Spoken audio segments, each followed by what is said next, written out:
Friends, welcome to Sathya's life style channel. இன்றைக்கி நம்ம பார்க்க போகிற ரெசிபி வந்து ஒரு ஸ்நாக்ஸ் ரெசிபி தான் பார்க்க போகிறோம். நல்லா கிறிஸ்பியான ஸ்நாக்ஸ் தான் நம்ம இன்றைக்கி பார்க்க போகிறது.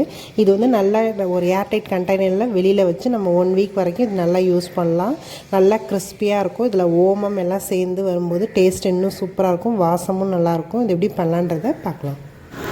இந்த இன்ஸ்டன்ட் தட்டை பண்ணுறதுக்கு 1 கப் வந்து நான் கடலை மாவு எடுத்துக்கிறேன்.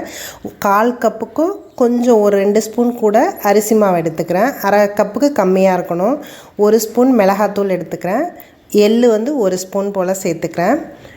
ஓமம் வந்து நல்லா கசக்கிட்டு இது பண்ணி சேர்த்துக்கிறேன். க்ரஷ் பண்ணிவிட்டு சேர்த்துக்கோங்க, அப்போ தான் அதோடய வாசம் நல்லா என்ஹான்ஸ் ஆகி வரும். அதுக்காக அந்த மாதிரி நம்ம சேர்க்குறோம். தேவையான அளவு உப்பு சேர்த்துக்கிறேன்.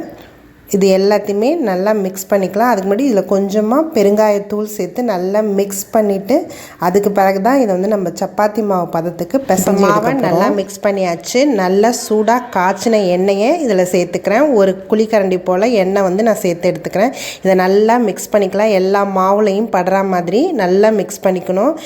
அதை நம்ம பிடிச்சோன்னா இப்படி பிடிக்க வரணும். அப்புறம் கீழே போட்டோன்னா உடையிற இந்த பதத்துக்கு நம்ம வந்து நல்லா பிசைஞ்சு இது பண்ணிக்கலாம்.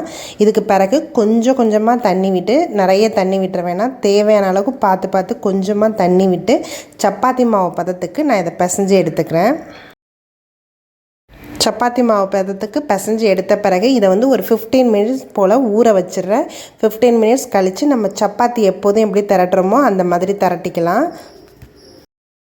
ரொம்ப தின்னாகவும் இல்லாமல் திக்காகவும் இல்லாமல் திரட்டி எடுத்துக்கணும். ரொம்ப திக்காக இருந்ததுனாலும் உள்ளார வேகிறதுக்கு கொஞ்சம் நேரம் ஆகும். அதனால் ஓரளவுக்கு மீடியமில் நம்ம நல்லா திரட்டிட்டு இப்போ கட்டர் வச்சு எந்த ஷேப்பில் வேணுமோ அது மாதிரி கட் பண்ணிட்டு நான் ஃபோர்க் வச்சு குத்திக்கிறேன். அப்போ தான் அது நல்லா வேகும்.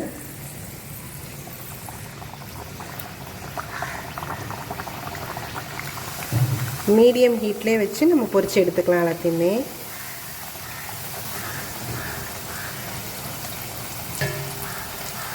நல்லா ஒரு சைடு வெந்த பிறகு அடுத்த சைடு நம்ம திருப்பி போடலாம். மீடியம் ஹீட்டில் வச்சு பண்ணும்போது நல்லாவே ஈவனாக எல்லா இடமும் வெந்து நல்லா வரும்.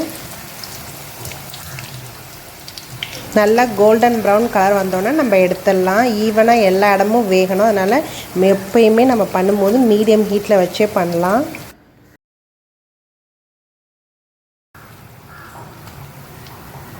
இது நல்லா இப்போ பொன்னிறமாக ஆகிடுச்சு. இப்போ நம்ம இதை எடுத்துடலாம். இது நல்லா கிறிஸ்பியாகவும் இருக்கும். எடுக்கும் போதே தெரியும் நல்லா கிறிஸ்பியாக இருக்கும். இந்த ஸ்நாக்ஸ் ரெடி ஆகிடுச்சு. இது நல்லா 1 வீக் வரைக்கும் நம்மளோட ஏர்டைட் கண்டெய்னரில் வச்சு யூஸ் பண்ணலாம். இதை நீங்களும் உங்கள் வீட்டில் ட்ரை பண்ணி பாருங்கள். என்னோடய வீடியோஸ் எல்லாத்தையும் பாருங்கள். மறக்காமல் எங்கள் சேனலை சப்ஸ்கிரைப் பண்ணுங்கள். தேங்க்யூ ஃபார் வாட்சிங்.